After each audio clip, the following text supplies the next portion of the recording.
একটু ভাঙি আমি নিজের হাত দিয়া। ভাই আসসালামু আলাইকুম। ওয়ালাইকুম আসসালাম। কি করতেছেন ভাই? করলা কাটতেছি। করলা কত করে কেজি? 80 টাকা। 80 টাকা বিক্রি করেন না? জি।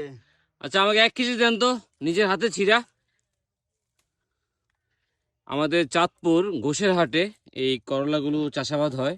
এই জায়গাটার নাম কি ভাই? সেনগাঁও। সেনগাঁও না? জি। সেনগাঁও অথবা আলুমুরা। আলুমুরা না? জি। এই দেখুন মাশাআল্লাহ অনেক করলা ধরে আছে। এখানে কতটুক হবে ভাই? জি। এখানে যে ছিলেন কতটুক হবে? কেজির উপর হবে। কেজি না? জি। 1 কেজি কত? 80 টাকা না? জি। দেন 70 80 টাকায় দেন 1 কেজি দেন আমাকে। বিক্রি করি। 70 থেকে 80 টাকা। দেখুন একদম দিয়ে দিই। একদম তাজা যে করলা একদম ক্ষেত থেকে। মাশাআল্লাহ দেখুন থোকায় থোকায় করলা ধরে আছে আমাদের চাঁদপুর এই আলুমুরা এই জায়গাটি, যে অনেকগুলো পেকে আছে, আমি আপনাদের দেখাচ্ছি। একবার কাটছি। জি, কতবার কাটছেন? 4-5 বার হবে। 4-5 বার কাটছেন না? এটা কি পেকে গেছে না ভাই? এটা একটু ভাঙি আমি নিজের হাত দিয়া। ভাঙেন, সমস্যা নেই।